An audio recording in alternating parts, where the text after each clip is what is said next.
the Not Great Parents podcast. I'm Not Great Parent Molly, and I've got my co-host with me today, Not Great Parent Nathan. How are you today? Not great. Not great. Well, that's your goal, isn't it? Yeah, that's right. We're trying to be good. We're trying to seek one thing, which is God's kingdom and His righteousness, to try and teach our kids to do the same thing. And that's really what we're always trying to do on this podcast. Well, and what we know is very attainable, but some days it's easier said than done. Yeah, that's true. So we're trying to provide, have honest conversations with you guys about how to do that in your life and how to do that in our own lives. Yeah. And, we try to have a little bit of fun along the way while we're talking about it. So today we've got a mini episode for you. Yes. And these episodes we do directly from questions that you've sent in to us. So in the show notes below, there is a form where you can submit questions, and we want you to submit questions. We love hearing what's going on with you guys, and we've so far been able to take all the questions and do these mini episodes. So, like I said, feel free to submit them. So absolutely, we have a good one for you today. Yeah. And Nathan's going to read it, and then we're going to dive right in. All right. So this question comes from Anonymous. Once again, Anonymous sends a lot of questions. Yeah, you can send us your name in if you'd like to. But this is it. How can I help my teenager navigate difficult relationships? How can I help them express their anger in healthy ways? So kind of two questions here. Yeah, or maybe they're linked. Maybe they're supposed to be linked. I don't know. We don't know. So one thing about the questions, if you guys do submit them, more specific. The more specific, the better for us. Yeah, if you want us to really dive into the specific question you have. So a lot of the questions we're getting are situational, very like this is going on in my life, and how which I love. We love that. Yes, I do too. I love that. How do I handle this specific? How do I handle the Pacific Ocean? Jeez, this specific. Just so big. How do I handle this specific situation? Yes. And so when we respond, we try to give sort of broad and then narrow in on the question's answer too. Yeah. Because we want it to, if it's happening to one family, it's probably got some version happening to another family. So. I think we are less unique than we think we are. I think, there are about 5 different problems we all deal with. Oh, yes. And there are little tiny variations that make it more specific. But, they're really, I think a lot of times we think, this is really, unique to my child, unique to what we have in our house, but we're some exception. But it does help. We're not. With that caveat in, it does help when we're answering questions, especially like this one where it says, how do I help my teenager navigate difficult relationships? I'm not 100% sure I know what you mean by a difficult relationship. I have lots of difficult relationships in my life, but for varying reasons. Right. And those reasons are not unique to me. I'm sure you have relationships that are difficult because maybe the other person's behavior, or it's difficult because of some past experience with this person, right? Or it's difficult because your personalities don't match. All of those things are difficult, right? Mm-hmm. Relationships are difficult. But the answer is different based on all those things. So it would be helpful. And if we don't give you a good answer to this, it'd be helpful if you send another one and kind of just say, once again, you don't have to use names. Just say, I have a friend and this is what happens that makes the relationship difficult. Or my son or my daughter has a friend and this is what's difficult in their relationships. And so we're going to try and be broad. But give information that is helpful. We hope is very helpful. So, so let's attack the first part first, which is the difficult relationships. So we all have difficult relationships, and some of us have not difficult relationships, but they go through periods of time that might be difficult. Seasons. Or you might be going through moments that are difficult. As a parent, our relationships with our children are often difficult. 100%. So difficult relationships is something that hits on everybody. And I do think they're going to deal with it their entire life. So it is important. I love that you're asking how to help them navigate, not how do I help them remove them? How do I help them eliminate? Yes, no. We're not trying to eliminate. We're trying to work through. And we're trying to appropriately respond to relationships the way that God would want us to. And so I think that's a great place to start is how can I... You're almost asking the question we ask all the time is how do I prepare them? They're going to have difficult relationships. One thing I'll say before we even get to what we plan to talk about, I hadn't thought about this till we started talking about the prepare thing, though, is the best place to prepare them is with the difficult relationships in their home. Yes. So what I mean is if they have siblings, you know, my I got 4 kids. They have all different at varying times. This one's got a problem with this one. This one's got a problem with that one. Sometimes these 2 have a problem with this one, and this one's got, you know, they're all navigating that. How I help them deal with their siblings, because they can't just eliminate that relationship and walk away. Now they can when they're 18 and they decide never to see each other. And you know what? But when they're living in our home, it's different. And it's summertime. It's a great time to work on it. For those of you like me who have your kids in school most of the time.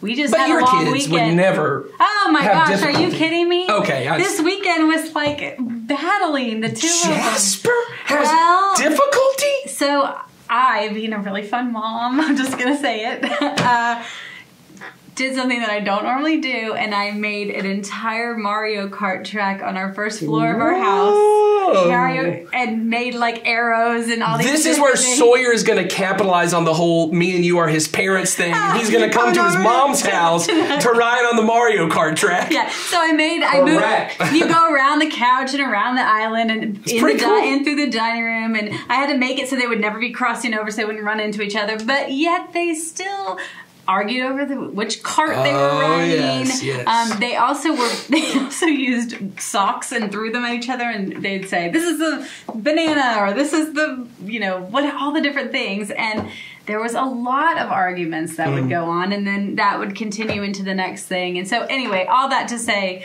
even those sweet children of mine, their relationship has moments that are difficult. Of course. And I really just wanted to tell you, if you haven't done a Mario Kart track, that's pretty impressive. It's freaking awesome. That's pretty impressive. But I will say, all you need is painters. If you're like me and you were intimidated by Molly's parenting there for a moment with the Mario Kart your track. Your house would be great. I could go make a heck of a track if you need me to. That is true. But I think all kids are going to have difficulty with their siblings, and they're definitely going to have difficulty with their friends.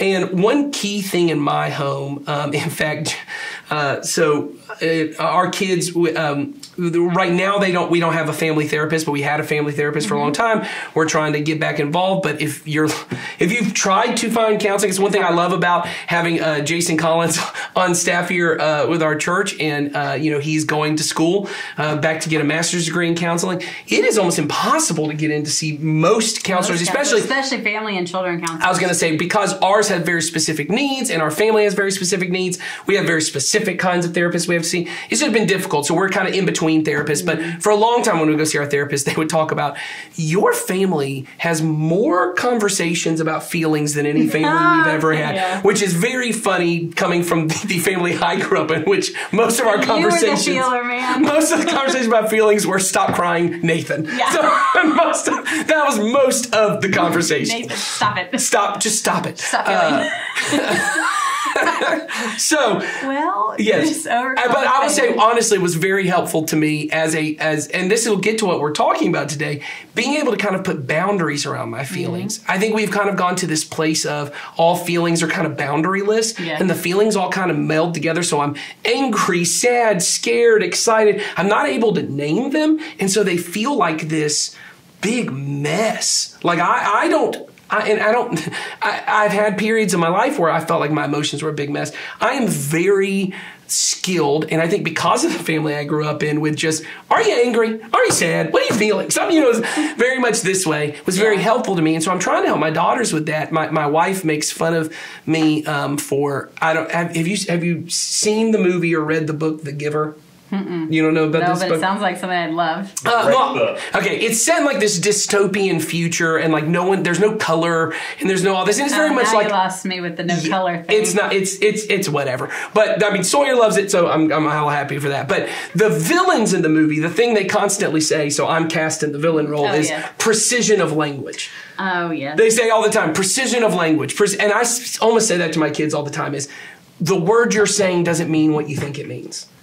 And what has become very helpful is... you say that to me like every other conversation. I say that a lot. Did your parents say that? My parents used to say it different. My dad used to always say to me, words mean things. Okay. That was the thing he used to say to me all the time. Okay. So, you've heard this phrase before. I've heard this phrase before. Well, I do work with, 4 of you. Oh, yeah, four of the Martins, basically, yeah. But anyway...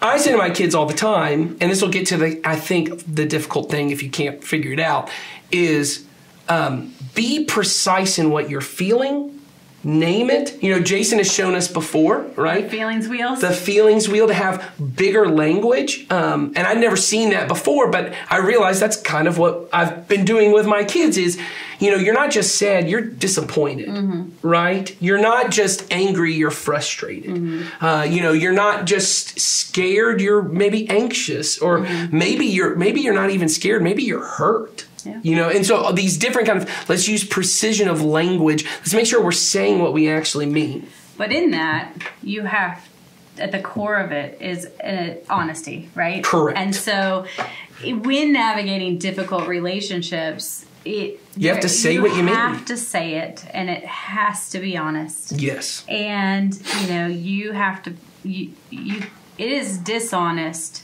to not have a difficult conversation. Oh, 100%. And I think that's something I've had to learn as I've gotten older, too, because I came from a family where, you know, arguing and, you know, doing things that are not keeping harmony in the family isn't valued a whole lot. So, and I am a huge feeling person, and so I often had big feelings that I needed to say or whatever that would disrupt that, right? Yes. And so I, you know, it sounds like you might have too, got told, zip it sometimes. Yeah. And so therefore, I didn't always have the opportunity or felt like I could have that opportunity to do it. And so therefore, for years, I just was dishonest about what I was feeling or what was going on. Now, I do still have a hard time naming my feelings sometimes. Well, because sometimes I think if we don't get the practice of how do I say what I mean? You know, you were talking about my family. The big thing was words mean things. What often ends up happening, I think, in a lot of relationships is we never say what we mean.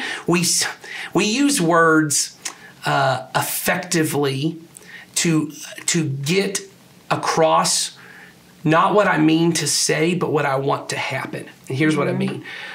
Jason mentioned this in a sermon recently where you're in an argument and you know there's a word I can drop into this and it's going to trigger everybody and it's going to make, it's the little verbal grenade I can launch. Yeah. The truth is that's not the word I mean.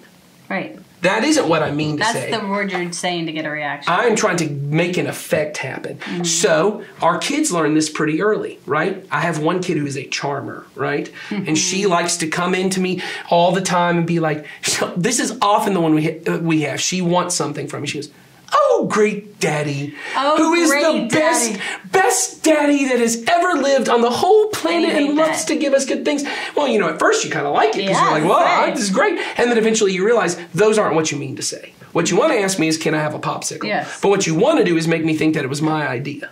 Right, or that it was this other thing. You're manipulating me. You're not using your words to say what you mean. Such a great dad, you'd give me a popsicle. Exactly. And what I'm saying in opposite is, and if you choose not to give me a popsicle, You're a terrible dad. You're not a good dad. You're not a good dad. And you've triggered me and made me upset. Yes, and then I have another daughter who likes to wait until I don't do what they like and then lay all these, oh, you don't care about me, and oh, this, blah, blah, blah, blah, blah, blah, and throw all those things out. Of course, I would have never done any of these things. Never. Right. You never did. In my life, right? I'm like sitting here thinking, oh, I've said all these things. Oh, of course, I had too, right? Like these, and you see it more clearly in a child because they don't have as much skill in their guile. Like they are not as skillful at doing this, but those aren't the words they mean to say. Even when they say, you're a terrible dad, they don't mean I'm a terrible dad. Right.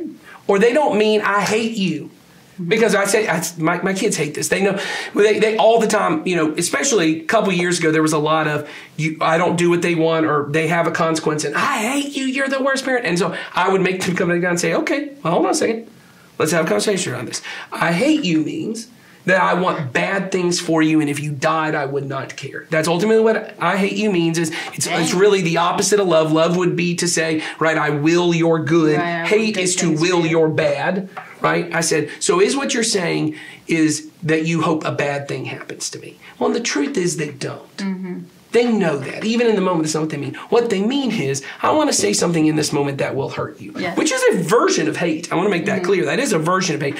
They are not, though. The statement, I hate you, is intended to come across as this statement of fact. And they want to zing you and sting you with that. And so I just said to my girls, what you need to say is, I'm really mad at you and I wish I could do something to hurt you. And then I make them say it.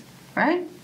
And when they actually have to say what they think, right, in that moment, it does undercut it a little because their rational brain kicks back in, right? Because before that, they're in this amygdala part, fight or flight part of their brain because they're just, I need to do something to fight back. And when they do, it undercuts a lot of the anger, right? And so a lot of the things in our home has really become about, let's have honest conversations. So Molly, what are some difficult relationships you think maybe for teenagers that they end up in that if they could just be more honest in the conversation? Well, I think teen-to-teen relationships can be difficult, right? The nature of them. They're trying to figure it out. They're trying to figure it out. They're trying to figure out who they are. They're trying to figure out the rules of engagement in the relationship. And their teen relationships are ever-changing, right? Yes. You have your teen groups or whatever, but you don't really feel so secure in them, right? Because it's different than your family relationship. A lot of teens have, we all have difficult family relationships, but there's a lot of kids out there that have, extra layers of that. What are you talking about? Hold on a second. You're saying that all these kids I see that have friendship bracelets. Oh, they don't. They say best friends with the forever. Molly, it says forever on the contract on the bracelet. Yeah, you're saying that those relationships may only last 3 to 6 months? If that. Oh my goodness. Love of their lives that they find. Yes, boyfriend-girlfriend relationships even more doomed. But with all that comes a lot of navigation for them. It does, absolutely. And a lot of it is and a lot of hurt feelings. And a lot of feeling and a lot of rejection or, highs are high and the lows are low and, we're all along for the ride with them. And so I think, those are just some of the relationship types that they're going to experience. Some of them are going to have really challenging relationships with parents. Mm-hmm. Some of them are going to observe two parents having really challenging relationships. That's true too. And so they're trying to navigate and understand that. Yes. And not just in their own relationships, but they're watching all their relationships around them. Yes. And that is a lot to take in. It is. And so not having the question is great of how do I prepare them for this? How did I help them with difficult relationships and, anger? It's a great question because we want to make sure that we're preparing them. And honesty is really the core of all of it. I think I want to be able to teach my kids. So if you don't have a teenager, because I think relationships are a little easier before that. I know. My girls are not in the teenage phase yet. I'm not sure. Yes, and they have all those feelings, but I've got one who's a preteen and all the hormones are hitting, and I can just see the feelings instantly become massive. You know how it was. I have one too. You have a girl, I have a boy, but it doesn't matter. Yes, I just mean you get a boyfriend, girlfriend, it lasts for 6 days, you break up, it feels as painful as a divorce. It's like this is the worst feeling you could ever have, And I don't mean that. I know we look at it as very patronizing, as like, oh, it's not that big of a deal, but to them it really feels that way. And so the difficult relationship is a big thing. So what I would try to prepare my kid if I had a young kid, and I would do as much as I can with a teenager because they're in it, is I would prepare them to be able to have difficult conversations. Mm-hmm. Teach them how to be honest in difficult conversations. So no name calling. Name calling is not allowed in my house, right? We talk about what each bad word or what mean name means to try, one, take away its power a little bit, and two, to try and help them say, well, if this is what you mean, you can say it. Mm-hmm. Which honestly doesn't work all the time because sometimes they go, well, that is what I mean. So, but other times when they're irrational and they're able to go, I don't really want to say that because, once again, words mean something. Right. And just because I take that word back and say I don't mean that, doesn't mean that the damage is not still done. So teaching them, we don't name call. We don't, make things a bigger deal than they actually are. I'm not going to use over-emotional language to explain something. This has been the worst week of my life. I thought I was just going to end my whole life. Oh, gosh. Right? That kind of language and argument, that is not honest language. Yes. That is not honest language. And you go, yes, it is. That's how I felt. Then you did not have an honest conversation with yourself. Mm-hmm. Right? So the first one is use language that is honest. Teach them to have those.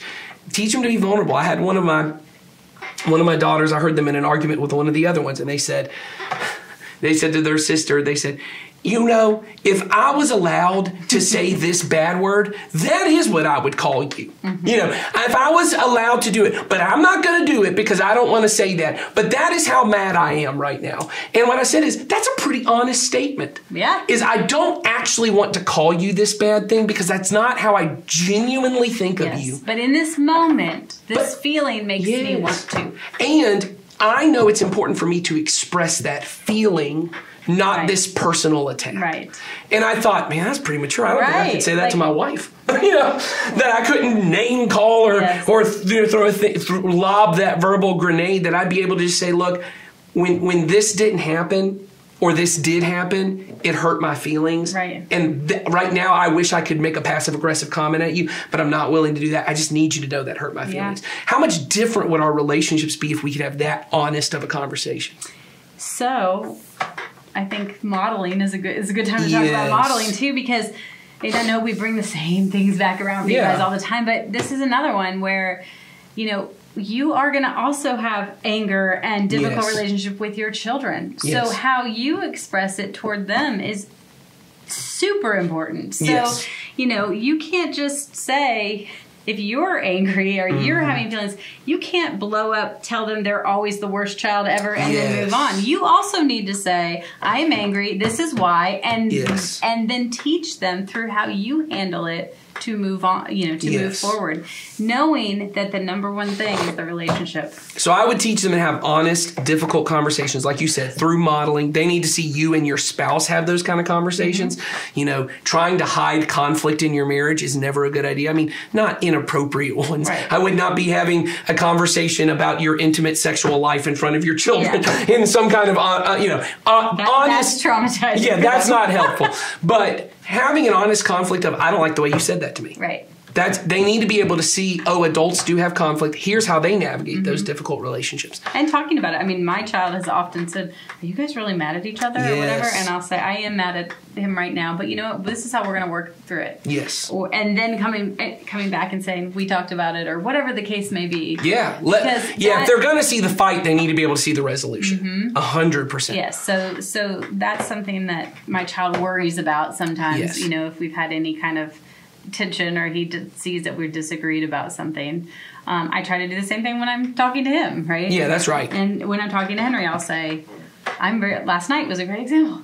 I was very frustrated with him about something, and I told him that, and then I said, but this does not change how I feel about you. I love you, and I'm mad at you in this moment, and I don't think that this is why. Mm-hmm. And tomorrow, you know, it's all gonna be fine. We're fine right now. Yes. And reassure him that the relationship at the end of the day is that's intact, right. and that's what matters. And I think that, you know, make sure that I allow him I allow for him to be able to say when he's having feelings what it is, just like I want to be able to say to him or whomever what I'm feeling. That is huge. Yes. And I think when we talk about the anger part in just a moment, that's going to be a key part of it. But I think the other part of it that you're talking about there for this particular thing about difficult relationships is maybe your kid has the difficult relationship is, I was friends with this person and now they don't want to be friends anymore. They're hanging out with someone else. And it's not really helpful. I mean, there's no real reason for them to go into them and go, it really hurts me that you have other friends aside from me, and, you know, have this almost codependent relationship with this other 15-year-old, like you should have no other friends besides me. Like, you know, that's not really a healthy, honest conversation. There are times that they need to have honest conversations about how they are feeling, but they don't have it with other people.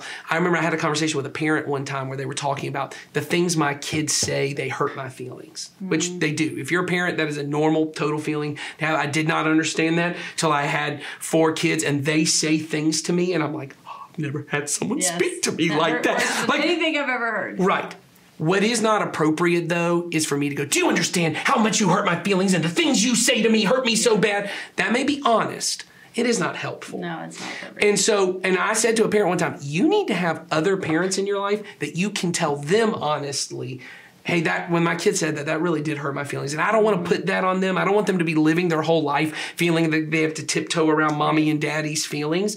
So you need to have other people you can talk to. And your kid may need to talk to you, or, and we talk about this all the time, have them in student ministry and let them build a relationship with adults there that they can say, it hurts my feelings that this person's not my friend anymore, and I know they're not going to be. There needs to be a way for them to express that hurt, to get it out without it being some kind of dishonest, stuff it down, no, I don't care, it didn't hurt me at all, or some kind of, they're toxic and I can't stand them and I'm going to cut them out and blah, blah, blah. None of that is honest or helpful. We all need a place where we can honestly express things. And sometimes they need to be expressed to the other person in the relationship. And sometimes they just may need to be expressed to God and to someone else we can kind of confess it to of, hey, I know this is not a healthy thing for me to be thinking, but it is honestly what I think. Or sometimes saying what you honestly think out loud with somebody sitting there will make what you said. Yes. I mean, it puts some real perspective on it. Sometimes when you say it out loud, it sometimes just changes it right there. Which I think gets to the second part of this conversation of how do I help them handle their anger in healthy ways. I think once again, it comes down to, are they honestly expressing their anger? Right. Are they expressing it with what they really feel? Once again, if it's name calling, if it's disrespectful, right? You know, we say this with our girls all the time when they were younger. It's thankfully not that way, but I know for some kids, I've seen that even into 9, 10, 11, 12, 13, it still is a problem of don't express things with your body, use your words. So we don't hit people when we're angry, right? Because that's using my body. I also don't do this. Oh, yes. If you're listening to it, I just had what looked like maybe a seizure. But my kids frequently do. Mine does too. Or flop their bodies. Or stomp their feet. That's not an honest expression. No. That is not an honest thing you're saying. You are trying to find a way to express with your body what you should be expressing with your words. So teaching our kids, we don't use our bodies to express things. We use our words. We use our words, right? And that's how you would say it to a little kid. But being able to find that. With that being said, there are ways that are safe and healthy that they can use their body to express that emotion, but they're doing so not directed towards another person. I know a lot of people who, you know, when they're frustrated, they go run or they go. They have a punching bag. I know a guy who got a punching bag so he could go to his garage. Those are okay things. I mean, the punching screaming bag, a pillow. Yeah, the punching bag is not the anger is not directed at another person, but it gets out of them. Yes. And not every person handles it the same, so everybody's going to have something different. But allowing for that to be okay, allowing for your child to have the space and the time to to express themselves.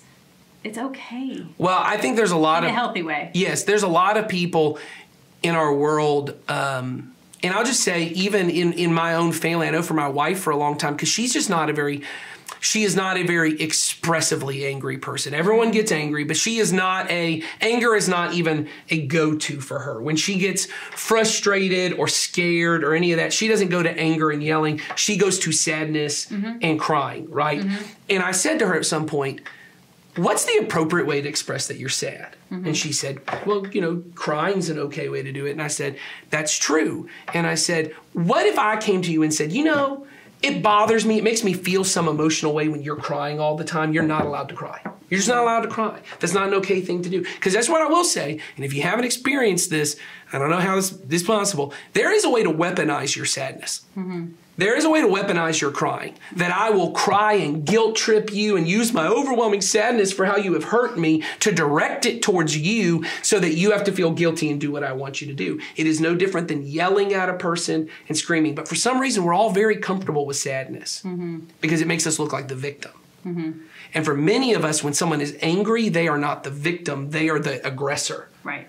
And so, yes, directing my anger, I think that's pretty clear in the Bible. Directing my anger in contempt, as Jesus would say, to call someone a name, right? He says that. That's the same as murder, right? To condemn them, to judge them as less worthy of your love.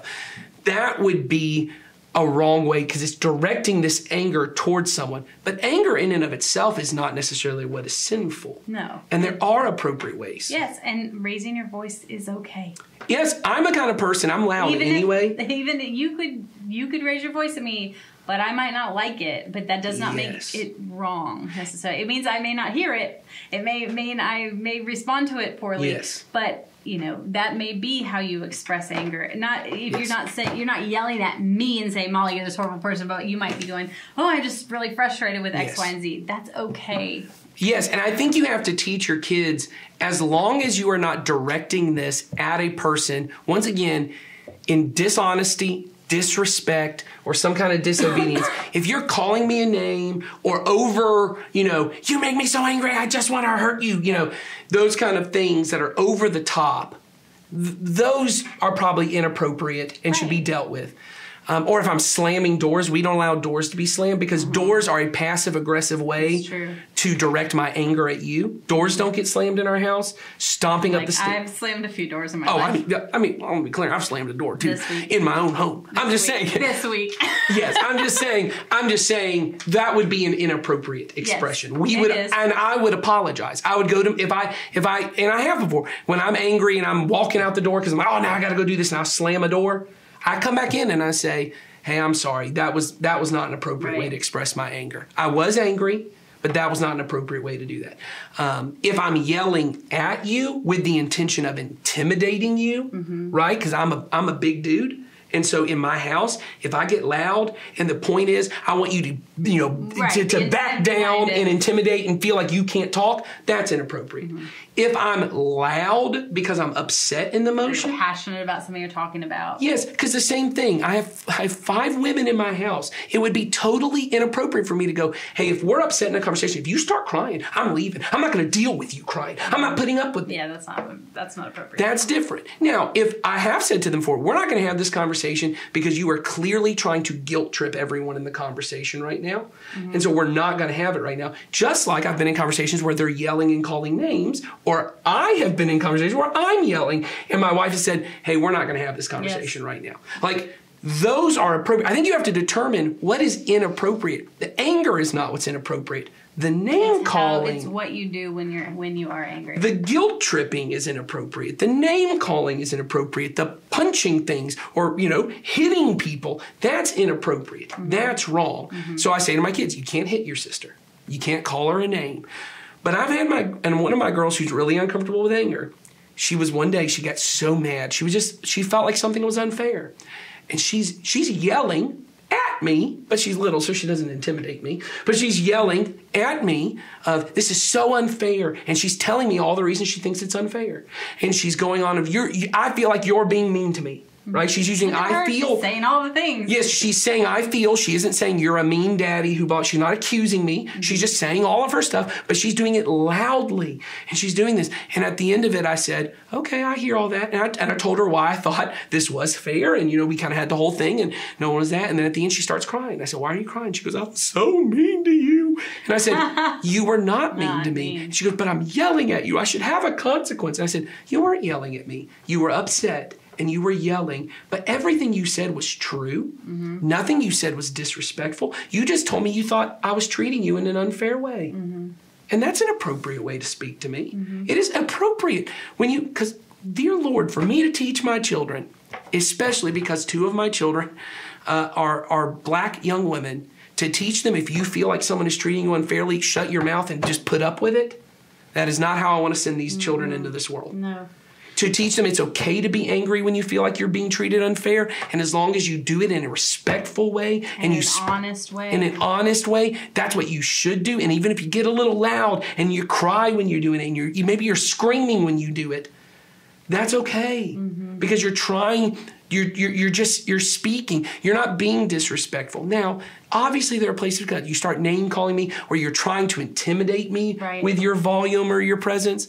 Now we have a different issue. It changes. But anger is a normal response to things. It's just we've got to be the parents that teach them. We've got to teach them how to handle all emotions, but anger is one of them, and we've got to model it for them, and we've got to provide a place where they can work through it in a healthy way. And I think I want to say this: if you have a teenage boy, this is stereotyping, so whatever. Go for it. Come at me, bro.